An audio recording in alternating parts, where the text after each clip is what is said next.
Mobile GR Commission meeting on March 7th, 2024, 12 p.m.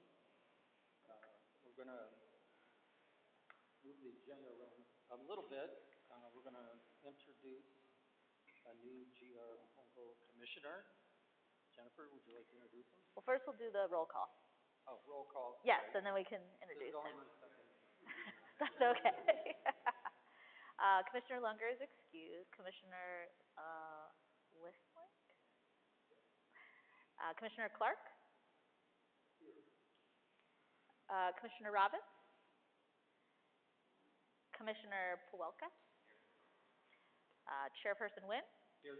Vice Chair Mathis? Here. Commissioner Kampmeyer? Here. Commissioner Sesa? Commissioner Haynes? Here. Commissioner Patton? Here.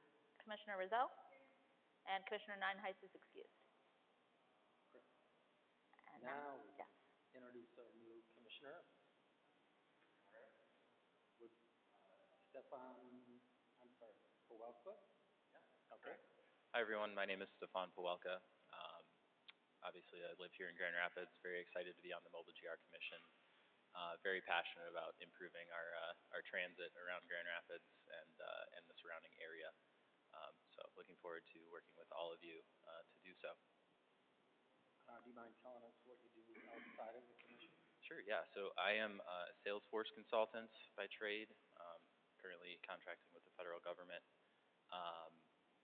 And yeah, I was in the Marines for 4 years, from 2016 to 2020, and have done a lot since. So I have various experiences and various skills. Jack of all trades. Welcome. Is your mic on? Yes. Okay. Is your mic on? Yes. You can hear me, right? No, they cannot hear you. Now, can you hear me? Oh, maybe I didn't turn it on. I need some instructions. That's okay. At the top. Now you can. Yes. Is that better? Great. All right, I will start. We should go around and introduce ourselves. I'm Rick Wynn. My day job, Stefan, is president of Amway Hotel Corporation. So happy to have you here. I'm Chris Mathis. By day, I'm a business coach and certified entrepreneur. Hi, Craig Clark. We're telecommunications, public relations. I'm Drew Robbins, District Commissioner for First Ward Grand Rapids,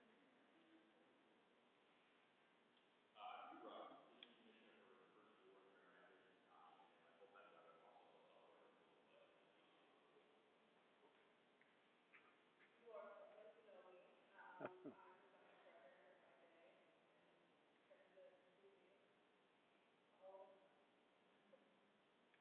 Jonathan Kampmeyer, in between work, but I'm a member of this community. Kevin Whitlock, working for Rapid. Chad Gaffney, I'm the Director of Development and Innovation for West Michigan University, and a member of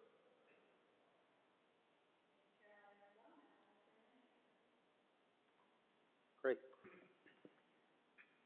All right.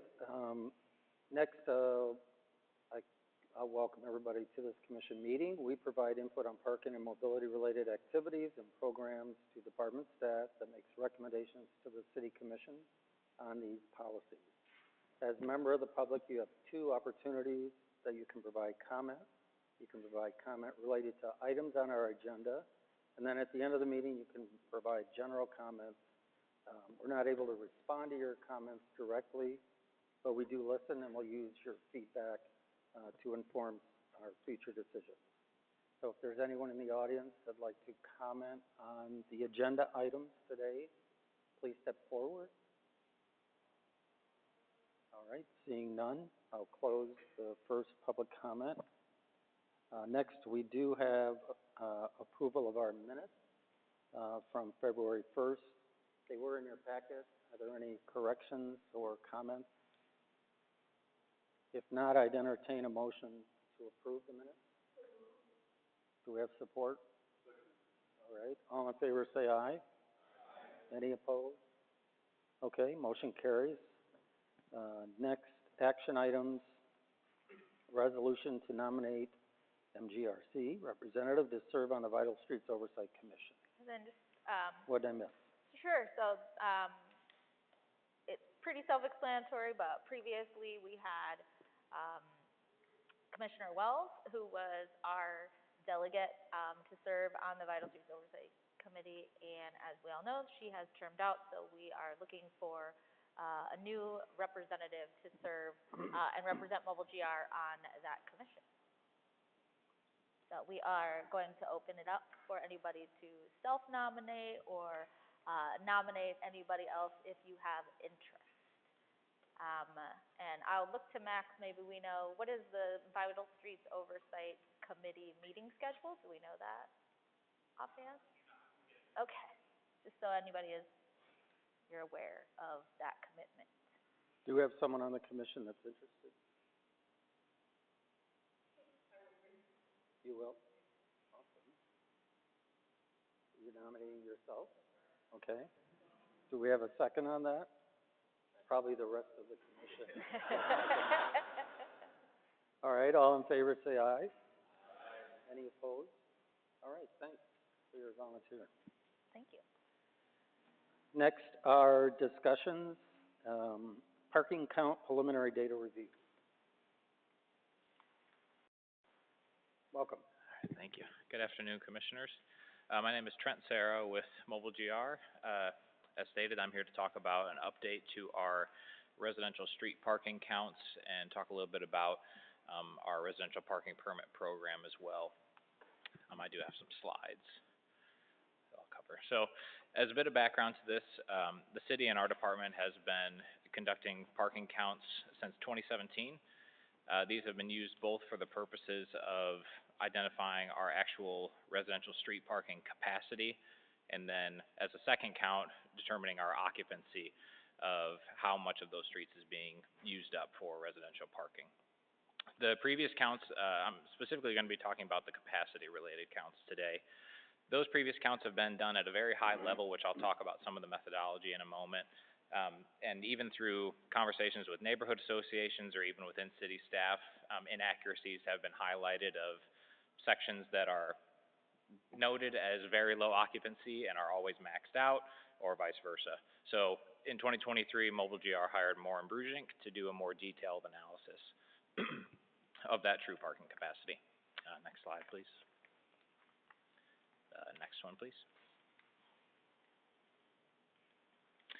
So in previous counts, so this would be all the counts from 2017 to 2022, this is basically the methodology that was followed. So using GIS or other map softwares, you would measure the length of each block face. You would divide that length by 20 feet to determine the number of parking spots, and that's your number. So if a block face was 100 feet long, it would be noted in our records as 5 parking spaces. Or if it was 95, it would be rounded down to the nearest 20, and it would be noted as 4 spaces. Under these counts, based on the most recent one in 2022, our data was indicating that we had just over 11,000 residential street parking spots in the city. In our new count that was done by Moore & Brugink in 2023, they started in the same methodology with measuring the faces done through a GIS analysis, but crucially, this is the really important part, they accounted for anything that actually restricts parking along those block faces. So fire hydrants, driveways, parking restriction signs, curb cuts, anything else that we all know makes a very big difference on where you can actually park along a block face. They took that and then divided that by 20 feet to determine a truer value of parking spaces and have found that we, in reality, have about 25% less than we initially thought, just about 8,300 parking spaces. This obviously means that there is a lot more occupancy if we have a lot fewer spaces available, which I'll talk about on the next slide here. And this brings in our residential parking permit program. Just as some background on this, it was first developed in 2018 after we started doing the counts in 2017 to help ensure that residents can park near their homes if their spaces are normally being taken up by visitors to local businesses, employees that work nearby that are parking in those residential areas to avoid, paying at a ramp or a lot or something like that. First implemented in the Belknap neighborhood, notably, but there are a few other small ones around the city as well. In these areas, residents can pay a small annual fee for a parking pass that is registered to their license plate, which allows them to park in that area during the permitted enforcement hours. Specifically, when we're talking about areas that are eligible for an RPP, we're talking about areas that have 3 or more block faces that are at or above 75% occupancy. So you can see very clearly how having a clear and accurate capacity number is crucial for defining what areas fit for an RPP program. This policy strictly highlights areas for consideration. It doesn't require us to implement them in any way. It simply highlights areas that we can consider and talk with the public about whether or not it would be a good fit for that neighborhood. And when we do find an area that's a good fit, those zones can only be implemented in May or November per the policy. Next slide, please. So I was talking about block places that are at or above 75% occupancy. In the map on the left, which you can see better in your handouts, our data indicated that there were 6 block faces in the entire city that met or exceeded this threshold. Our 2023 counts indicate that 1,300 block faces in the city meet or exceed this threshold. So it is very clear from this data that we have a lot more areas of the city and a lot more residential neighborhoods that are eligible for this sort of RPP than we had previously thought. So next slide, please. Our next steps that we're going to be going through with this is to continue analyzing this new data and identifying potential RPP areas that meet this threshold. After we do that, we are going to meet with the neighborhood associations in those high occupancy areas to talk about the program. Some of them may be familiar with it, some have requested it in the past, and others may have never heard of a program like this before. So we want to get their feedback about whether or not they think that this is a good fit for their neighborhood. After we've done all of that, we are planning to come back to Mobile GR Commission in the summer to present the data on a more granular level in those neighborhoods, give a summary of the public feedback that we've received, and give a potential timeline for any areas that we would like to move forward in implementing. So that concludes my presentation, but I'm happy to take any questions from the commission. I had a couple. What is the fee? Remind us what the fee is. I believe the fee is $30. Per year. Per year. Per year? Yeah. Yes, and if anyone is interested in a permit but is unable to pay that due to any sort of financial hardship, they can, apply for that and have the fee waived, but still get to participate in the permit program. So the other question, they took out driveways, but did they consider off-street parking that was available for different residential? No, so this is just an assessment of on-street residential parking availability. So it may very well come that when we meet with some of these areas, meet with some of these neighborhoods that have high occupancy, some of them say, okay, I often park on the street to make it simpler since I have a narrow driveway, but it would help if I parked in the driveway to give a little bit more access to my neighbors on the street. So it didn't take into account any local lots or driveway accessibility or anything like that. It was strictly on-street parking. Okay. Any other questions? Yeah.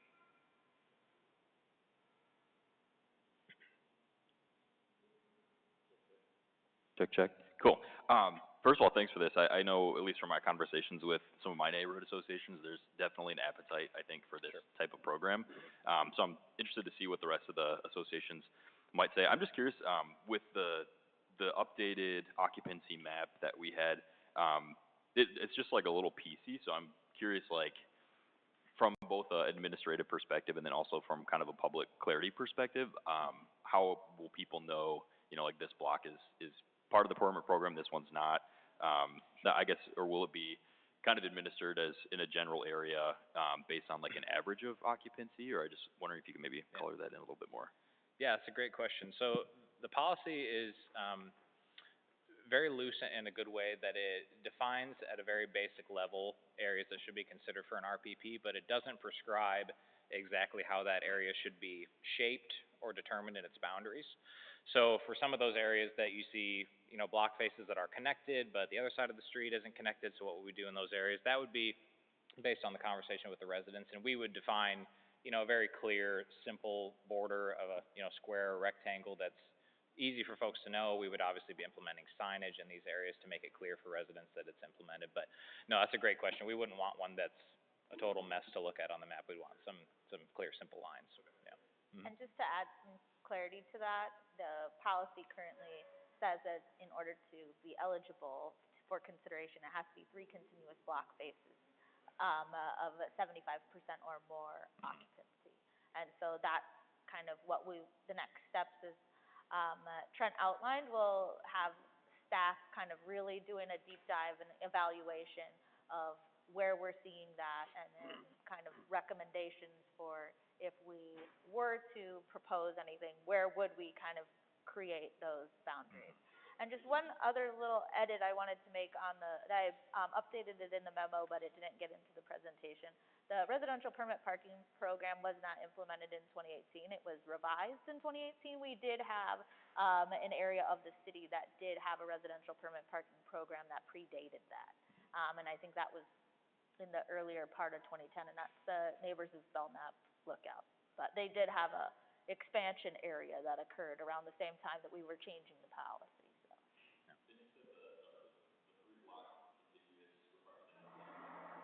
That is the residential permit parking policy that this body approved back in 2018.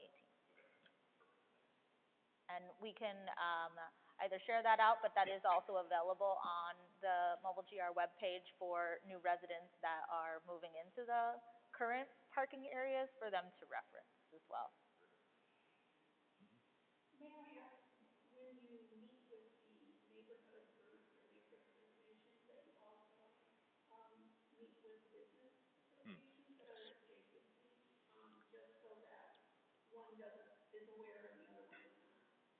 Absolutely, yes, and that's a great point. That's something we've even started to notice as, very, first steps in analyzing the data is that, some of these neighborhoods are, strictly a residential area, and some are quite a bit more mixed. So how do we address, business parking, but also resident parking, making it work for everyone in those areas? So absolutely, great point.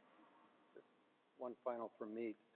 So the residential parking that we have in place, would you say the neighborhoods are happy with it, or think it's successful? Or what's the feedback on that? With the existing Yeah. RPP programs?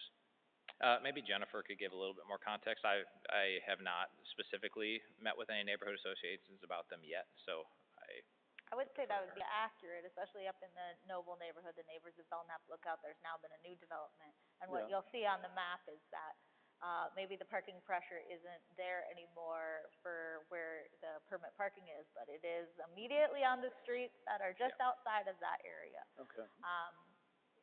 And I also wanted to, it's I think mentioned in the memo, we didn't discuss it in the presentation, but prior to the policy, previously this was more of neighborhood-driven requests.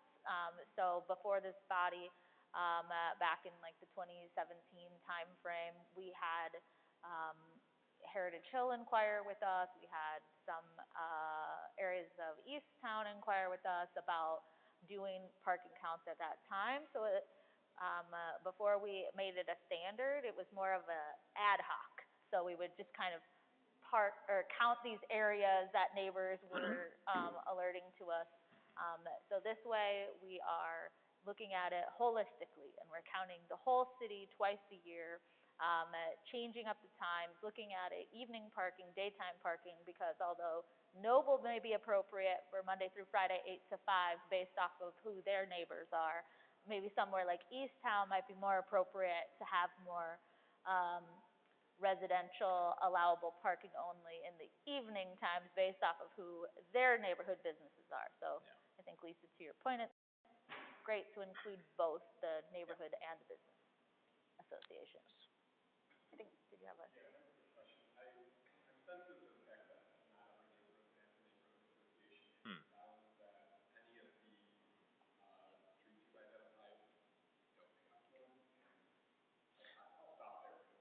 Sure. No, that's a great question. And to be honest, our deep dive on the data is pretty new. So we have only just really started digging into it, and there's a few areas that pop up automatically that we know have associations and organizations in the neighborhood.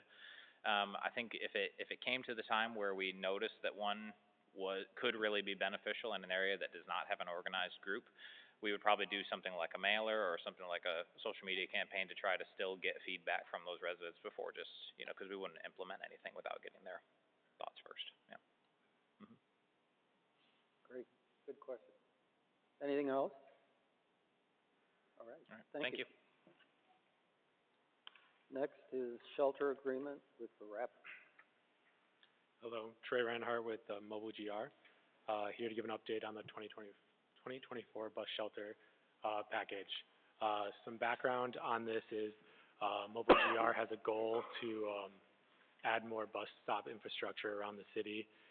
In order to do this, we have partnered with the Rapid to accomplish this goal.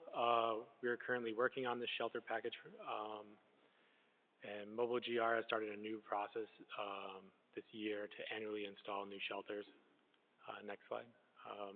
The timeline for this new process is going to be from January to February. Each year we'll start doing site selection, and then from March to August we'll put out an RFP for the design work, and we'll work with the engineering department to oversee that.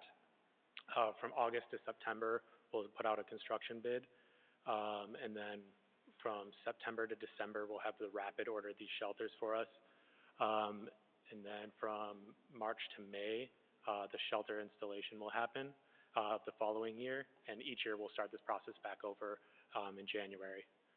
Next slide, please. This year we've selected sites with a priority being focused on dash stops. Beyond dash stops, we took into consideration sites with high ridership levels and ward equity. And this year we've identified 60 potential sites. Next slide. And 33 of those sites are dash stops. Given that the priority for these shelters is on the dash stops, there are a higher number of locations in Ward 1 and 2. However, of the 27 non-dash stops, 11 are in Ward 1, 6 are in Ward 2, and 9 are in Ward 3. And that concludes my presentation for now, and if you have any questions, I'd be happy to answer. So are you saying you're going to do the 60 sites this year? Yeah, so we're putting out 60 potential sites that we're putting in for design work. We know that some of them will not work. We don't know that won't work, but we're putting out there to like see if all of them will work, and then we'll pick off those ones of priority.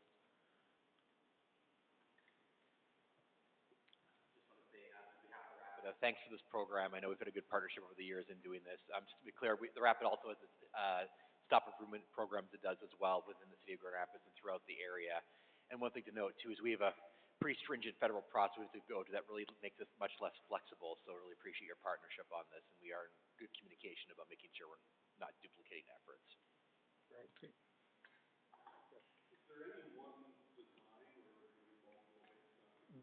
We have 3 different shelter types we're putting out there. We have cantilever shelters that we currently have 28 of them.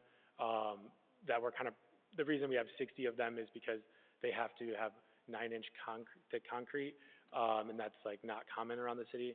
So we're working on getting rid of those ones so then we can focus on the standard shelters and then the narrow shelters going forward. Anyone else?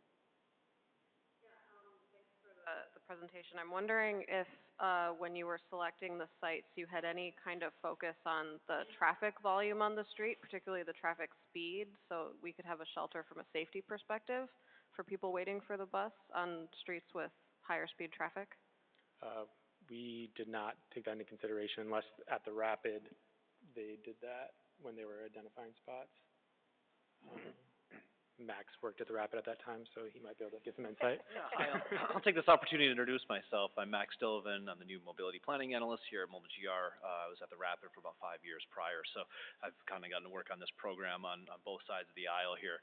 As far as speeds, one thing I can say is specifically regarding the orientation of the shelter to protection for patrons that is taken into consideration. At higher speeds, typically what we're going to try to do is orient the shelter such that the windscreen is facing closer to the road to provide that protection for things that are like thrown from vehicles, as well as a good number of shelters actually get struck by vehicles as well, but providing that layer of protection by orienting the shelter closer to the roadway with that windscreen as a bit of a buffer. So that is taken into consideration as far as the orientation, but it's not exactly a filtering criteria for determining which sites get selected. It's just that's kind of the secondary filter, I would say, if that makes sense. Yeah. I guess that brings the question of how many sites, if we do the 60, how many are left? I'm, How many bus stops then would be left that are unsheltered? around the city? Yeah. I don't have that number now, but I can get that for you. Okay. Have about max, you probably 1,300 stops in the system total. And I mean, of 1,000, and of those, we probably have what now? We're probably approaching 200-300 shelters. So there are plenty of opportunities. I mean, there's also a lot of places like to the point where you just can't put it because of, there's just not the space to do it. And then of course, ridership doesn't take into account. Right. But there's plenty of opportunity yet. Okay. Thank you. Anything else? All right. Thanks for your presentation. Thank you. Next, we have the March 2024 project update.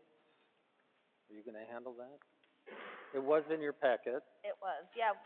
We actually have one additional piece of information that we wanted to share that I'll have Ariana come up and speak to that wasn't in the project updates, but next week, and I have flyers for all of you to take if you're interested. Grand Rapids will be hosting the Dutch Cycling Embassy. And so Ariana can tell us a little bit about the program. Yeah, this is kind of a local advocate initiated program we've been participating in that will have some staff leading one of the tours.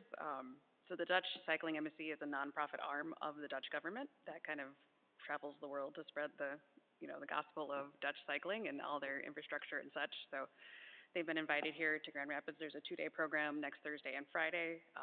There'll be kind of some public roundtables. There'll be kind of more of a public presentation with a little more history of bicycling and other infrastructure in the city. There's a happy hour and just kind of some other events. So city staff will be participating in some of those as kind of participants and, as kind of the cycling folks here in Grand Rapids. So we'll be sending out the links for that. There's Eventbrite if you want to RSVP for the public events. Okay, cool. Yep, and I have the agenda that I will pass out to all of you. Any questions other than when is the happy hour? I think 5 to 7 at New Holland. So. Okay. Any questions? Yeah, we appreciate the flyer. Yep. So, okay. Great. Thank you. Would you like to highlight anything that was in the packet? No, I wanted to highlight that, which Okay. was not in the packet. Okay. So that was an addition that we didn't have, but.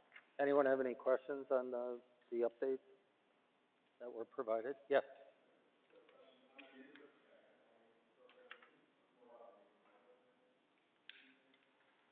Yes, I will invite Mr. Bartlett up to talk to that. Hello, John Bartlett, City Transportation Engineer. So the Neighborhood Traffic Calming Program historically has been complaint-based, and a lot of the feedback we're getting is that we'll go out and respond to the complaint, collect data, and it's not meeting our current criteria, and then they don't get the traffic calming. So they're not getting a solution. It's not really reflecting well on us. And a lot of the times those requests are, this has been a problem for years and no one's done anything about it. There's a number of models around the country, Portland being one of them, where the traffic calming program has been turned into a proactive effort. And so we're trying to do that as well. So we identified, and I can provide you guys the criteria that we evaluated too, but we changed the criteria from evaluating roads only based on speed and volume to look at the sort of social factors of the neighborhoods as a first screen of these. So whether they are close to transit routes, bike routes, schools, senior housing, hospitals, or any of these other atmospheres that are really impacted by speed constraints. And then after that initial screening has occurred, we then collect the data for those neighborhoods and those entities to identify specific streets. And the intent is to collect all this data and then go to that neighborhood with a proactive effort to say, we've already collected all this information, now we're asking for your feedback on not only what occurs there since you're living that day in and day out, but also our first sort of ideas of what the traffic calming would look like in a neighborhood. And again, trying to move from going street to street and moving traffic around to looking at a neighborhood as a whole and finding a plan and implementing that plan to impact them all together to make a cohesive solution. Great. Anyone else? Yes. Yeah, I had a question about the bike infrastructure update. So I just want to highlight, first of all, that there's been a tremendous amount of, public engagement regarding, construction of protected bicycle facilities in the city, and so I just want to highlight the great work that the community is doing there. Also, I wanted to ask about, you know, there are some instances here that are highlighted where bicycle lanes were removed, and I'm wondering what would drive that decision to remove infrastructure, and if there would be a plan in place to, you know, replace it. So some of that infrastructure, say like the use of the Sharrow is something that we're phasing out because it's not really the level of protection that we want. Sometimes it's that we've built a more, like a higher level facility on a parallel route, and so that's where we've kind of moved it over. So it's something like where we have Sharrows on Leonard and things like that, kind of these higher stress roadways, but if we're putting a parallel kind of lower stress, a higher level facility on a lower stress street, that's where we kind of do that. So with our bicycle action plan, we're working actually on making that a capital plan, and we will have a dashboard. We're looking at putting in a dashboard of kind of where you can see the facility changes and what's proposed and how that kind of looks and works differently. So. Great. Anything else? All right, finally, we have the final public comment on other matters. Again, I'll open it up. Anyone in the public that would like to come up and make a comment? Hello, Commissioners. My name is Ken Miguel Cipriano, Burton Heights. I have comments regarding the RPP program. I would be curious to see a study being done in the same new updated occupancy map areas where we're seeing an increase in occupancy, what those areas look like for occupancy rates in the private parking availability. So if you're looking at a block face, the occupancy might be, or the availability might be, let's say 10 spots of public parking. But that doesn't tell the full story of what parking is available, because there is also driveway parking. I often do this myself when I'm biking down Jefferson, and I see all these parked cars. I'm like, wouldn't it be great to see a bike lane here? So I've walked it and looked down driveways and see empty driveways all the way down and see full public parking spots. So it doesn't tell the full story of what that would look like. So I'm sure that you'll get pushback from the community saying you're taking away parking spots or doing that, but I would encourage you to do a study of the private parking that's available. I'm sure that Maureen Brujan could also look into that as well, but also you could walk down, and oftentimes, I've done it in the mornings, in the evenings, and it's hard to do it during lunchtime to get time off, but oftentimes those driveways are empty. Then at the end of those driveways are garages. So a complainant might say, you're taking away my public parking, my spot or two spots in front of my house. But there sits, right in their own property, a long driveway that ends in a garage that has space for 4 or 5 cars. Is it inconvenient? Yes. It would be inconvenient to have your household, that every 6 people in that household has their own car, to move cars, but that is part of owning 6 cars in a household. So I would take that into consideration. I know that data doesn't exist, but perhaps Maureen Brujan or staff can do an analysis on that as well, to give you that full picture when engaging the community. Thank you. Thank you. Anyone else? All right.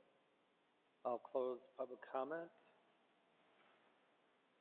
Do we want to go to commissioner comments? I do want to remind everybody that we do not have an April meeting, in case anyone has spring break plans, but we'll be back here first Thursday in May.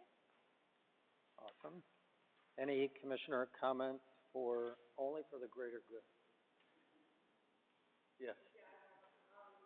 Highlight that as part of the Strong Towns National Organization, Grand Rapids was chosen as a finalist in their Strongest Town competition in the category of striving for safer streets. So that's very exciting, and you can all vote for Grand Rapids online on their website if you feel inclined. What's the website again? Strong Towns. Strong Towns. Okay. That's good. We also got number 6 as the most peaceful city in the country. All right. We are adjourned.